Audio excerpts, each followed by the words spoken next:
الحمد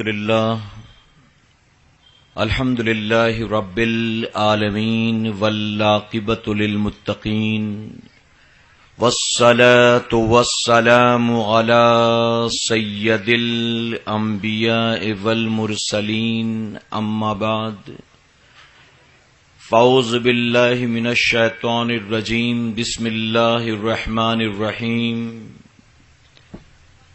وما ارسلناک الا رحمۃ للعالمین صدق اللہ مولانا العلی العظیم۔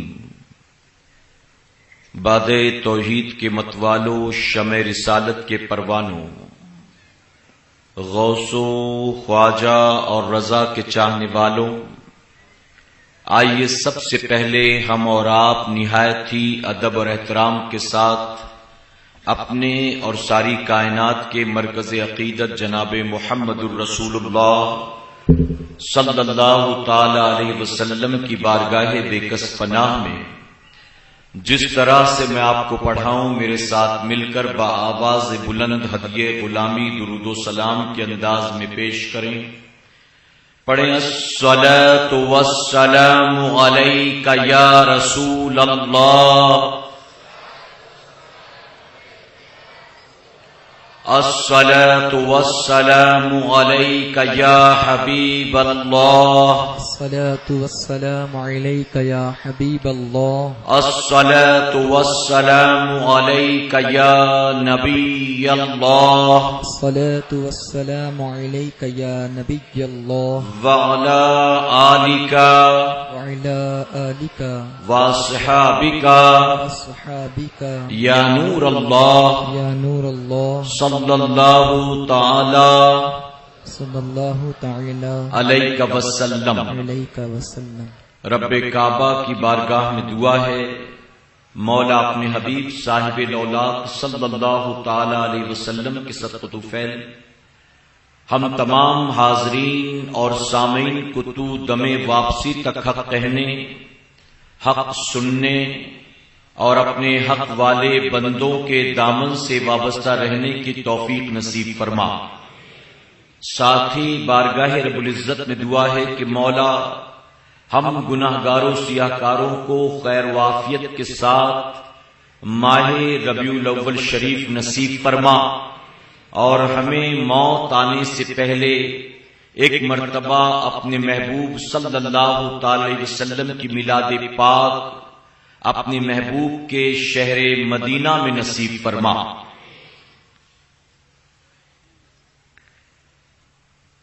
جب سے دل میں غم احمد کو بسا رکھا ہے،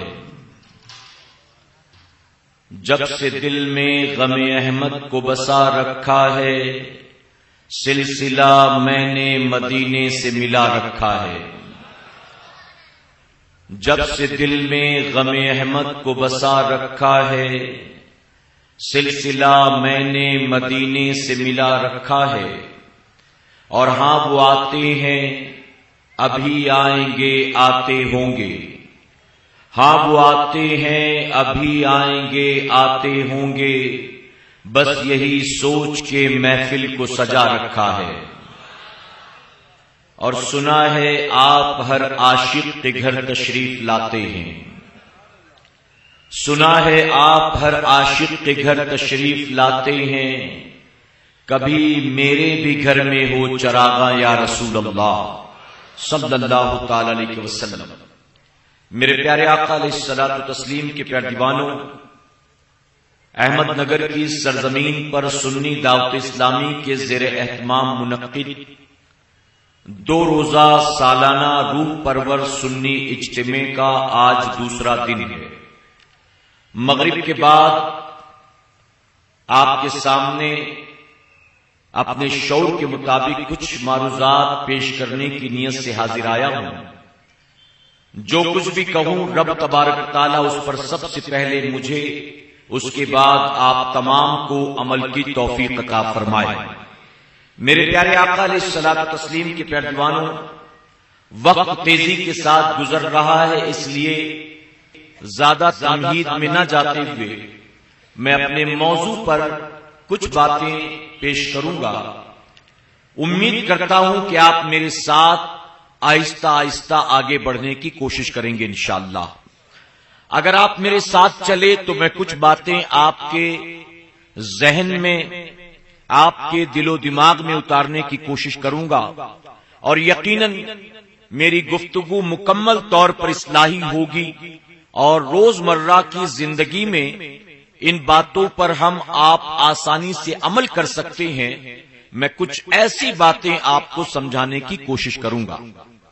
میرے پیارے آقا علیہ الصلوۃ والتسلیم کے پیروانوں، رب تبارک و تعالیٰ نے ہمیں اور آپ کو بے شمار نعمتیں عطا فرمایا ہے۔ اس کی تمام نعمتوں کا شکر تو بہت بڑی چیز ہے۔ اگر ہم اور آپ اللہ کی دی نعمتوں کا شمار کرنا چاہیں تو ایک زندگی نہیں، ایسی ہزاروں زندگیاں مل جائیں تو بھی ہم اپنے مولا کی دی نعمتوں کا شمار نہیں کر سکتے۔ شکر ادا کرنا تو بہت دور کی بات ہے، ہم کاؤنٹ نہیں کر سکتے کہ اللہ نے ہمیں اور آپ کو کتنی نعمتیں عطا فرمایا ہے۔ میرے پیارے آقا علیہ الصلوۃ والتسلیم کے پیروانوں، میں اگر زمین و آسمان کی بات نہ کروں، اگر باہر کی نعمتوں کی بات نہ کروں، میں ہوا اور پانی کی بات نہ کروں، صرف اور صرف ہمارے اور آپ کے اگر جسم کی بات کریں تو اپنے جسم کی طرف ہر مسلمان غور کرے تو اسے ماننا پڑے گا کہ رب تبارک و تعالیٰ نے ہمارے جسم کے ذریعے ہمیں اور آپ کو اتنی نعمتیں عطا فرمایا ہے کہ ہم ان نعمتوں کا بھی شمار نہیں کر سکتے۔ زمین سے جو سبزہ اگ رہا ہے، طرح طرح کے درخت ہیں، پودے ہیں، پھل ہے، اناج ہے، آسمان سے جو پانی برستا ہے، دریا میں جو اللہ نے ہماری خاطر مچھلیوں کو پیدا کیا، ہوا میں اللہ نے ہماری خاطر آکسیجن کو پیدا کیا، آسمان کو ہماری خاطر بچھایا گیا، زمین کو ہماری خاطر بچھایا گیا، ان تمام چیزوں کو نہیں بلکہ اگر ہم اور آپ صرف اپنے جسم کا جائزہ لیں تو اندر کیا کچھ ہے، باہر کیا کچھ ہے، یہ تمام وہ چیزیں ہیں جو یقیناً اللہ کی نعمت ہیں، اور اگر انہی نعمتوں کو دیکھیں تو یہ اتنی عظیم نعمتیں ہیں کہ ہم ان نعمتوں کا بھی شمار نہیں کر سکتے۔ میرے پیارے آقا علیہ الصلوۃ والتسلیم کے پیروانوں، خوبصورت چہرہ مہرہ، دیکھنے والی روشن آنکھیں، بولنے والی زبان، سننے کی صلاحیت رکھنے والے کان، پکڑنے کی طاقت رکھنے والے ہاتھ، ہمیں اپنی منزل تک پہنچانے والے پیر، یہ ظاہری تمام نعمتیں۔ اندر کی بات کی جائے تو ہمارے رگوں میں خون جو دوڑتا ہے، اس خون کے اندر اللہ نے ریڈ بلڈ سیلز پیدا کیے، وائٹ بلڈ سیلز پیدا کیے۔ اگر کوئی بیماری اندر داخل ہونا چاہے، اللہ نے ہمارے جسم کے اندر ان بیماریوں سے لڑنے کی طاقت پیدا کی۔ اگر زخم ہو جائے، خون بہے، تو زخم کو سکھانے کی طاقت اللہ نے جسم کے اندر پیدا کر دیا۔ اسی طرح سے بنا کسی مشین و انجن کے ہمارے رگوں میں خون ہر وقت دوڑتا ہے، بنا کسی محنت و مشقت کے ہمارے سینے میں دل ہر وقت دھڑکتا ہے۔ یہ تمام اللہ کی نعمتیں ہیں۔ میرے پیارے آقا علیہ الصلوۃ والتسلیم کے پیروانوں، ہمیں اور آپ کو بحیثیت بندے مومن چاہیے کہ ہم اللہ کی نعمتوں کا ناشکرا پن نہ کریں، اللہ کی نعمتوں کا شکر ادا کریں، اور اللہ کی نعمتوں کے شکر کا سب سے بہتر طریقہ یہ ہے کہ اللہ نے جو ہمیں نعمتیں عطا فرمائی ہیں ان نعمتوں کا استعمال اپنی مرضی سے نہ کریں، ان نعمتوں کا استعمال شیطان کی مرضی سے نہ کریں، بلکہ جس پروردگار نے ہمیں اور آپ کو یہ نعمتیں عطا کیا ہے، ان نعمتوں کا استعمال ہم کریں تو اپنے مولا کی مرضی کے مطابق کریں۔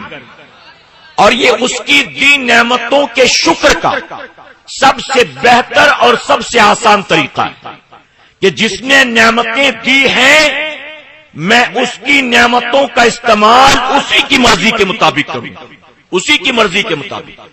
آپ نے کبھی غور نہیں کیا ہو، یہ صرف ہاتھ اللہ کی نعمت نہیں ہے، بلکہ اس ہاتھ میں موجود ایک ایک انگلی اللہ کی نعمت ہے، اور ہر انگلی کا اپنا ایک الگ کام ہے۔ بتائیے ہے کہ نہیں؟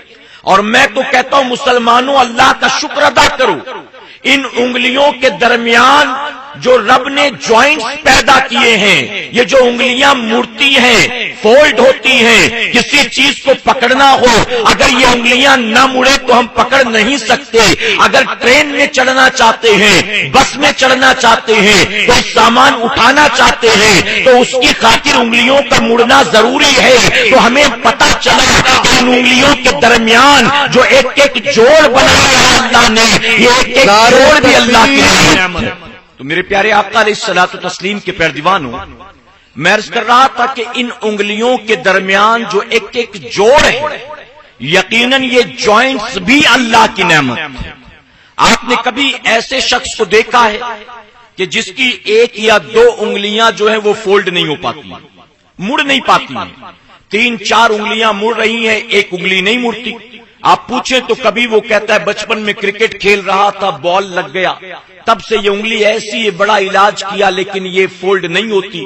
کبھی کوئی کہتا ہے کہ ٹرین کے یا بس کے حادثے میں یا بائک کے ایکسیڈنٹ میں یہ انگلی میری ایسی ہو گئی۔ تو میرے پیارے آقا علیہ الصلوۃ والتسلیم کے پیروانوں، یقیناً یہ جسم کا ایک ایک جوڑ بھی اللہ کی نعمت ہے۔ ہماری آنکھوں میں اللہ نے جو پلکیں پیدا کی ہیں، یہ پلک جو جھپکتی ہے اپنے آپ آنکھ کو بند کر دیتی ہے۔ اگر کوئی چیز اچانک اڑتی ہوئی آنکھ کے قریب آئے، ہم محنت نہیں کرتے، ہم اس کی پلاننگ نہیں کرتے، خود بخود پلک بند ہو جاتی ہے، آنکھ کی حفاظت ہو جاتی ہے۔ کوئی چیز آنکھ کے قریب آئے نقصان پہنچانے کے لیے آنکھ اپنے آپ بند ہو جاتی ہے۔ تو یہ پلکوں کا جھپکنا بھی اللہ کی نعمت ہے، یہ پلکوں کے بال بھی اللہ کی نعمت ہے، یہ بھووں کے بال بھی اللہ کی نعمت ہے۔ آپ نے کبھی ایسے شخص کو دیکھا ہے جس کی بھووں کے بال جھڑ جاتے ہیں، جس کی پلکوں کے بال جھڑ جاتے ہیں؟ یہ ہے تو ان کا کوئی استعمال نظر نہیں آتا، لیکن یہ نہ ہو تو چہرہ بھدا معلوم دیتا ہے۔ تو اللہ نے بے شمار نعمتیں عطا کی، اور میں تو کہتا ہوں مسلمانوں، اگر ہم غور کریں تو ہمیں پتہ چلے گا، ہمیں استنجے کی، ہمیں پیشاب پخانے کی حاجت آتی ہے، لیکن کبھی ایسا موقع ہوتا ہے کہ ہم اسی وقت فارغ نہیں ہو پاتے ہیں۔ ہم ٹرین میں بیٹھے ہیں، ہمیں پتہ ہے کہ 1 گھنٹے کے بعد ہی فارغ ہو سکتے ہیں، منزل پر پہنچنے کے بعد ہی فارغ ہو سکتے ہیں۔ ہم اجتماع میں بیٹھے ہیں، مجمع ہزاروں کا ہے، اٹھ کر جانے کا موقع نہیں ہے۔ ہم ایسی جگہ موجود ہیں کہ جہاں اسی وقت فارغ نہیں ہو سکتے، ہم کنٹرول کیے بیٹھے ہوتے ہیں، کبھی کبھی 20 منٹ تک کنٹرول کرتے ہیں، کبھی 1-2 گھنٹہ کنٹرول کر لے جاتے ہیں۔ میں کہتا ہوں اے مسلمانوں، اگر غور کریں تو ہمیں ماننا پڑے گا کہ اپنی حاجت کے وقت ہم جو اس پر کنٹرول کر لے جاتے ہیں، یہ کنٹرولنگ پاور بھی یقیناً میرے مولا کی نعمت ہے۔ ورنہ اسی دنیا میں بہت سے ایسے بیمار ہیں، بہت سے ایسے بوڑھے ہیں، بہت سے ایسے مریض ہیں کہ وہ اس پر کنٹرول نہیں کر پاتے ہیں۔ دیکھا کہ نہیں دیکھا آپ نے؟ بستر پر پڑے ہوں، ضرورت تو اسی وقت فارغ ہو گئے، کنٹرولنگ پاور نہیں ہے۔ تو یہ کنٹرول بھی اللہ کی نعمت ہے۔ اب زیادہ تمہید میں جانے کا وقت نہیں، میں آپ کو یہ بتانا چاہتا ہوں کہ اللہ رب العزت نے بے شمار نعمتیں عطا کی، اور جسم کی اگر صرف بات کی جائے تو فرمایا گیا جسم میں جتنی چیزیں ہیں وہ ساری کی ساری اللہ کی نعمت، لیکن ان میں 2 سب سے بڑی جو نعمت ہے وہ ہماری زبان اور ہمارا دل۔ ہماری زبان اور ہمارا دل، یہ دونوں چیزیں اللہ کی بڑی عظیم نعمت ہے جو اس نے ہمیں اور آپ کو ہمارے جسم میں عطا فرمایا۔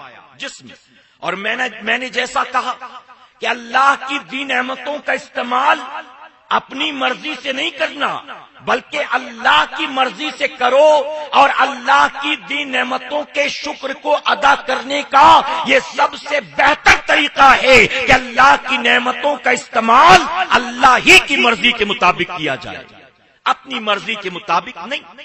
میرے پیارے آقا علیہ الصلوۃ والتسلیم کے پیروانوں، یہ دل اور زبان یہ اللہ کی نعمت، اور اگر فرمایا کہ دل اور زبان کا آپس میں کوارڈینیشن، یہ دل اور زبان ایک ہو جائے،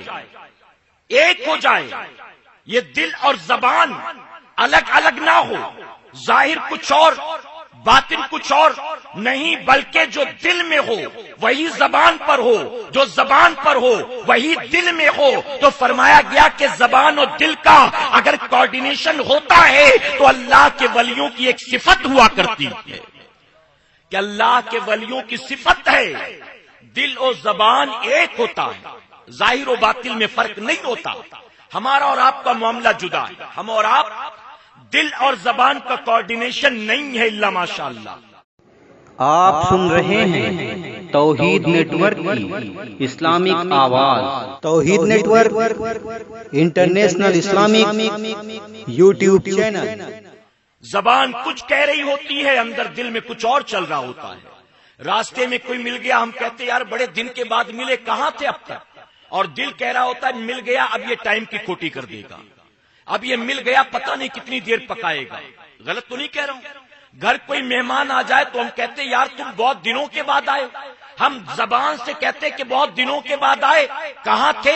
ہم نے تو سمجھا راستہ بھول گئے، ہم تو سمجھے کہ عید کے چاند ہو گئے. ہم زبان سے یہ کہہ رہے ہوتے ہیں اور دل کہہ رہا ہوتا ہے یار آج تک نہیں آیا، کیا ضرورت تھی آج اس کو آنے کی؟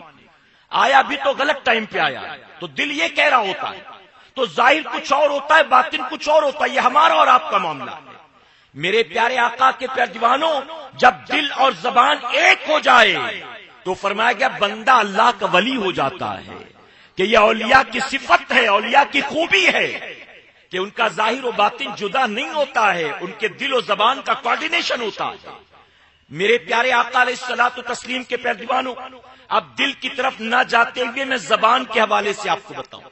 اگر میں کہوں تو غلط نہیں ہوگا، انسان ہاتھ سے اتنے گناہ نہیں کرتا، پیروں سے اتنے گناہ نہیں کرتا، آنکھوں سے اتنے گناہ نہیں کرتا، کانوں سے اتنے گناہ نہیں کرتا جتنے گناہ وہ زبان کے ذریعے کرتا ہے.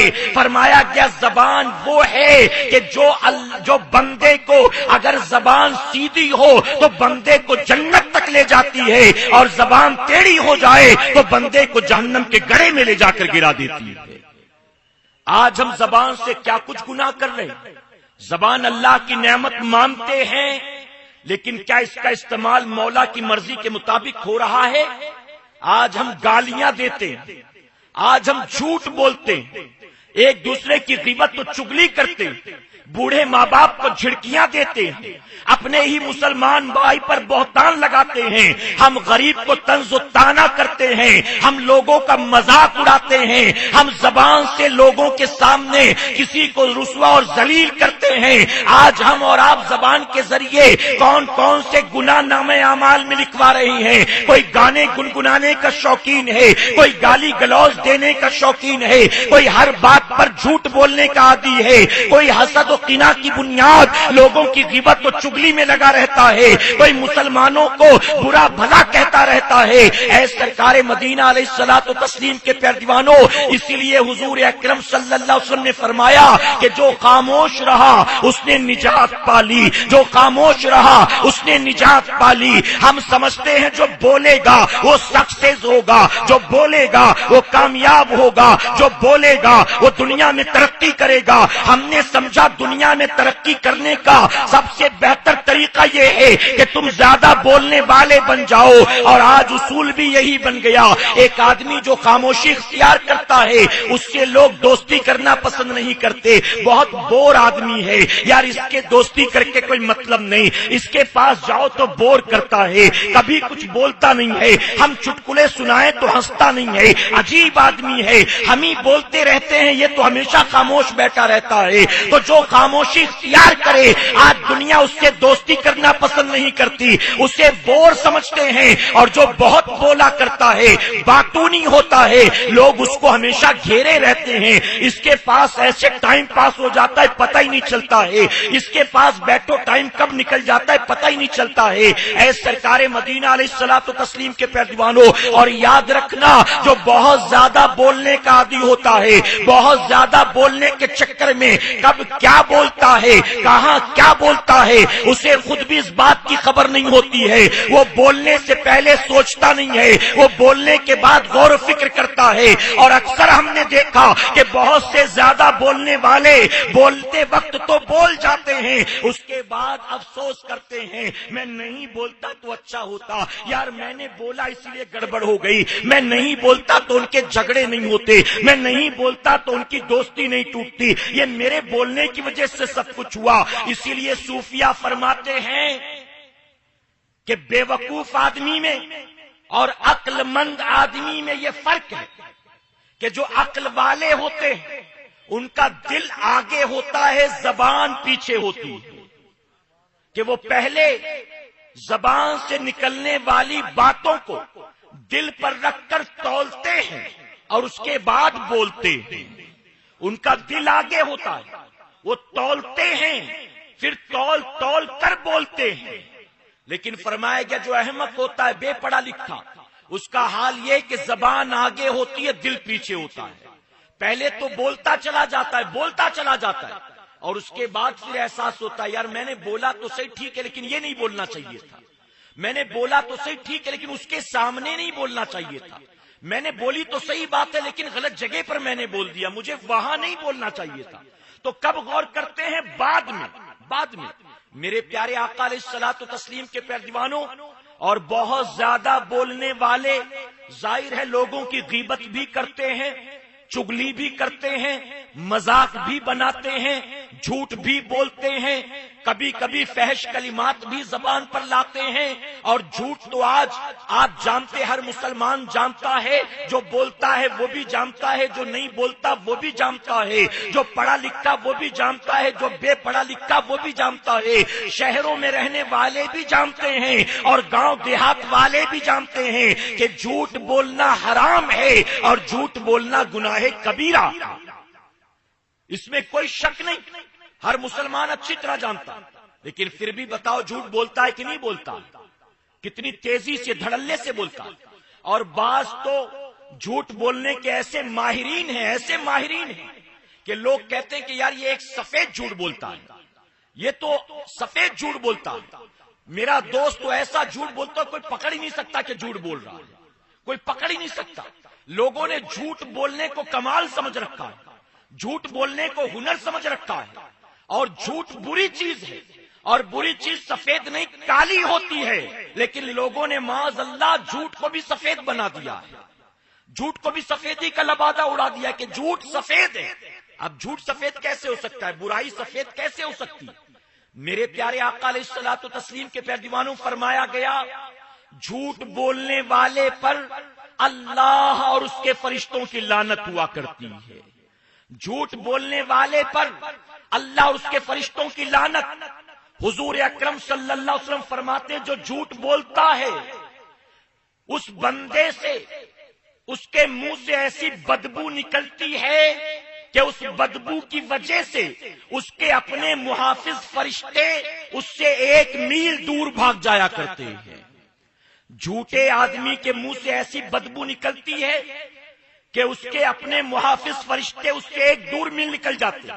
اب ذرا سوچے ہم اور آپ جھوٹ بول رہے ہیں، ہمیں بدبو کیوں نہیں آ رہی؟ ہمارا دوست جھوٹ بول رہا ہے، ہمیں بدبو کیوں نہیں محسوس ہو رہی؟ کیوں نہیں؟ اگر بدبو آتی ہے تو محسوس کیوں نہیں ہوتی؟ فرشتے دور جاتے ہیں، ہمیں احساس بھی نہیں ہوتا. اس کی وجہ جانتے ہو کیا ہے؟ اس کی وجہ یہ ہے کہ جھوٹوں کی دنیا میں رہ رہے ہیں، جھوٹ بولنے والا ہر آدمی آس پاس ہے، تو یہ بدبو وہ ہے جس کی ہمیں اور آپ کو عادت پڑ چکی ہے. کوئی نئی بو آئے تو احساس ہو، یہ تو وہ بو ہے جس میں ہم سانس کھول رہے ہیں، جس میں کھا پی رہے ہیں، چل پھر رہے ہیں، کاروبار کر رہے ہیں، تو ہم اس بو کے عادی ہو گئے، ہمیں یہ بو نہیں آتی. بہت سے لوگ جو دنیا میں کاروبار کرتے وہ ہم سے کہتے ہیں کہ حضرت مسجد مدرسے والے جھوٹ نہ بولیں تو بات سمجھ میں آتی ہے. آپ دیندار لوگ ہیں، دینداروں میں اٹھنا بیٹھنا نمازیوں میں اٹھنا بیٹھنا، داڑھی والوں میں اٹھنا بیٹھنا، آپ کا بنا جھوٹ بولے کام چل جاتا ہے، لیکن آپ ہماری جگہ اپنے آپ کو رکھ کر دیکھیں، ہماری جگہ ہوتے تو آپ کو بھی جھوٹ بولنا پڑتا معاذ اللہ۔ ہمارے یہاں بنا جھوٹ بولے کام نہیں چل سکتا، کیونکہ ہم بازار میں بیٹھے ہوئے ہیں، ہم دکان لے کر بیٹھے ہیں، ہم کاروبار کر رہے ہیں، اور پوری بازار میں دھوپ جھوٹ کا بازار گرم ہے۔ ہم جھوٹ نہیں بولیں گے تو دکان پہ تالا لگ جائے گا، ہم جھوٹ نہیں بولیں گے تو مال بیچ نہیں پائیں گے، ہم جھوٹ نہیں بولیں گے تو دن بھر مکھی ماریں گے، 1 روپے کی کمائی نہیں ہوگی۔ اگر کاروبار کرنا ہے، اگر مارکیٹ میں بنے رہنا ہے تو جھوٹ تو بولنا پڑے گا۔ میں پوری ذمہ داری کے ساتھ کہتا ہوں، اگر جھوٹ میں 100% نہیں 1% بھی فائدہ ہوتا تو یقیناً اللہ اور اس کے رسول صلی اللہ علیہ وسلم نے ہمیں اور آپ کو منع نہ کیا ہوتا۔ اگر میرے آقا نے کسی چیز سے اپنی امت کو روکا ہے تو یقیناً اس چیز میں ہمارے اور آپ کے لیے سوائے خسارے اور نقصان کے کبھی نفع نہیں ہو سکتا۔ ہمیں بظاہر نظر آئے کہ فائدہ ہے، لیکن یاد رکھیں یہ فائدہ جو نظر آتا ہے یہ بھی شیطانی وسوسہ ہے۔ یہ دل میں شیطان نے وسوسہ کیا تاکہ تو جھوٹ بول کر اللہ اور اس کے رسول صلی اللہ علیہ وسلم کی نافرمانی کرے، اپنی حلال روزی کو حرام میں بدلے، اپنے پیٹ میں جہنم کی غذا بھرے، اپنی آخرت کو برباد کرے۔ اس لیے تیری آنکھوں کے سامنے اس برائی کو اچھا بنا کر پیش کرتا ہے۔ میں پوری ذمہ داری سے کہنا چاہوں گا، اگر کوئی جھوٹ بول بول کر دن میں 100 روپیہ نہیں بلکہ 1000 روپیہ بھی کما لیتا ہے، 1000 روپیہ کمانے کے بعد بھی نہ اسے سکون کی نیند آ سکتی ہے، نہ چین و اطمینان کی زندگی مل سکتی ہے۔ ارے جھوٹ بول کر کوئی لاکھوں کما لے، لیکن کبھی اس لاکھوں کی دولت سے اسے اطمینان و سکون میسر نہیں آئے گا۔ اور ایک غریب آدمی جھوٹ نہیں بولتا، سچ بولتا ہے۔ اگرچہ دن بھر بیٹھا دکان پر اکیلا بیٹھا ہے، وہ نہیں کرتا ہزاروں کا کاروبار، 100 روپے کماتا ہے، لیکن یاد رکھنا سچ بول کر اس 100 روپے کمانے والے کو اللہ کسی کا محتاج نہیں بناتا ہے، حلال کماتا ہے، حلال بیوی بچوں کو کھلاتا ہے، چین کی نیند سوتا ہے، اللہ اس کی اولاد کو بھی اپنے ماں باپ کا اطاعت گزار بناتا۔ سبحان اللہ، سبحان اللہ۔ ہم کہتے جھوٹ نہیں بولیں گے تو کام کیسے چلے گا، جھوٹ نہیں بولیں گے تو کاروبار کیسے چلے گا؟ میرے پیارے آقا علیہ الصلوۃ والتسلیم کے پیروانوں، پھر ہم میں اور باطل میں فرق کیا رہا؟ ہم میں اور دوسرے مذاہب کے ماننے والوں میں فرق کیا رہا؟ وہاں بھی جھوٹ کا کاروبار، وہاں بھی وعدہ خلافیاں، وہاں بھی کم تولا جا رہا، وہاں بھی کم ناپا جا رہا، وہاں بھی امانت میں خیانت کی جا رہی۔ ہم اور آپ بھی بیٹھے کاروبار میں یہی سب کرتے ہیں، تو فرق کس بات کا ہے؟ کیا فرق صرف اتنا ہے کہ وہ عید نہیں مناتے، ہم عید منانے والے ہیں؟ وہ بقرہ عید نہیں مناتے، ہم بقرہ عید منانے والے ہیں؟ کیا فرق صرف اتنا ہے کہ وہ 11ویں 12ویں نہیں مناتے، ہم 11ویں 12ویں منانے والے ہیں؟ اے سرکار مدینہ علیہ الصلوۃ والتسلیم کے پیروانوں، اچھی طرح سے اس بات کو ذہن میں محفوظ کر لو، اگر جھوٹ بول بول کر آپ نے 100 کی جگہ 1000 کما بھی لیا ہے، اس 1000 میں سکون نہیں ملے گا، بلکہ آپ کی قسمت میں اللہ نے جو لکھا ہے اس سے زیادہ حاصل نہیں کر سکتے۔ آپ نے جھوٹ بول کر کمایا ہے، یا تو پولیس اسٹیشن میں دو گے، یا تو کورٹ کچہری میں دو گے، یا تو اسپتال میں دو گے۔ آپ نے جھوٹ بول کر جو جمع کیا اس سے سوائے نقصان کے کبھی نفع نہیں ہو سکتا۔ اور اگر آخرت کی بات کی جائے، آخرت کی بات، میرے پیارے آقا علیہ الصلوۃ والتسلیم کے پیروانوں، حضور اکرم صلی اللہ علیہ وسلم فرماتے ہیں وہ بندہ جو سچ بولتا ہے، سچ بولنے کی کوشش کرتا ہے، یہاں تک کہ وہ بندہ جب اس کوشش میں لگا رہتا ہے مسلسل، تو اللہ کے نزدیک وہ بندہ صدیق لکھ دیا جاتا ہے۔ اور وہ بندہ جو جھوٹ بولتا ہے اور ہمیشہ جھوٹ بولنے ہی کے فراق میں رہتا ہے، فرمایا گیا کہ وہ جھوٹا اللہ کے نزدیک کذاب لکھ دیا جاتا ہے، جھوٹا لکھ دیا جاتا ہے۔ میرے پیارے آقا علیہ الصلوۃ والتسلیم کے پیروانوں، زبان اللہ کی نعمت، مس یوز مت کرو، اسی نعمت کے ذریعے اللہ کی نافرمانی نہ کرو، اسی نعمت کے ذریعے اپنے نبی کی دل آزاری نہ کرو۔ اللہ کی عظیم نعمت ہے. ارے ان کو دیکھ لو جن کے منہ میں زبان ہے بولنے کی صلاحیت نہیں ہے, جن کے منہ میں زبان ہے بولنے کی طاقت نہیں ہے. اگر اللہ نے دیا ہے لمحہ لمحہ اس کا شکر ادا کرو. اللہ نے زبان جھوٹ و غیبت کے لیے نہیں دیا, ایک دوسرے کی چگلی حسد قنا کے لیے نہیں دیا, ایک دوسرے کا مذاق و طنز تانے کے لیے نہیں دیا, گالی گلوز و فحش کلمات کے لیے نہیں دیا, ناچنے گانے کے لیے نہیں دیا, سیٹیاں بجانے کے لیے نہیں دیا. اللہ کی نعمت ہے, اس نعمت کا استعمال اللہ کی مرضی کے مطابق کرو. یقیناً رب تبارک تعالیٰ آپ کو دنیا اور آخرت کی دولت سے مالا مال فرمائے گا. گالی دینے والے بھی سنیں, بات بات میں گالیاں, بات بات میں گالیاں. اور میں بہت معذرت کے ساتھ کہوں گا, غیر مسلموں کے ساتھ بھی اٹھنا بیٹھنا ہے, ان کے ساتھ بھی تعلقات ہے. جہاں نوکری کرتا ہوں میں اکیلا مسلمان, باقی سارا اسٹاف غیر مسلم. میں وہاں دیکھتا ہوں دفتر میں اور آ کر دیکھتا ہوں اپنی آبادی میں. بہت معذرت کے ساتھ کہوں گا, ہماری آبادیوں میں گالیاں دینے والے اتنے تعداد میں زیادہ ہوتے ہیں کہ جتنے ہمیں غیروں میں نظر نہیں آتے. ایک مسلمان گفتگو کرنا شروع کرے اور اس کی ساری بات کو اگر نوٹ کریں تو آخر میں اگر اس کو دیکھیں تو پتا چلے گا کہ اس نے آدھا گھنٹہ بات کی, 50% کام کی بات کی اور 50% گالیاں تھی. 50% گالیاں, دھڑلے سے گالیاں. مجھے تو کبھی کبھی یہ کہنا پڑتا کہ اگر کسی یونیورسٹی میں, اگر کسی کالج میں جھوٹ بولنے کا کورس ہوتا, گالی گلوز کی تربیت اور ڈگری ڈپلوما ملتا, اگر کسی یونیورسٹی اور کالج کے اندر یہ کورس کرائے جاتے, یہ ڈگریاں ڈپلوما دیا جاتا, تو ان سارے سبجیکٹس کو پڑھانے والے پروفیسر مسلمان ہوتے. آج ہمارے بچوں کو گالیاں سیکھنے کے لیے اڑوس پڑوس میں جانا نہیں پڑتا, وہ گھر میں بیٹھے بیٹھے سیکھ لیتے ہیں. میاں بیوی میں تھوڑی سی انبن ہوئی, پورے خاندان کو سامنے کھڑا کر دیتے ہیں. وہ اس کی ماں کو یاد کر رہی, وہ اس کی بہن کو یاد کر رہی, لگ گئے گھر کے اندر بچوں کے سامنے. جھوٹ بولنے کا یہ عالم ہے.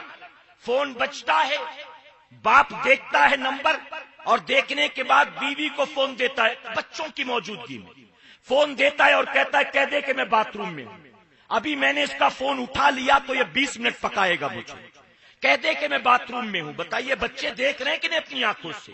دروازے پر دستک ہوئی, ماں نے بیٹی سے کہا بیٹا دیکھ کون, دیکھ کر کہا فلاں آنٹی آئی ہے, فلاں خالہ آئی.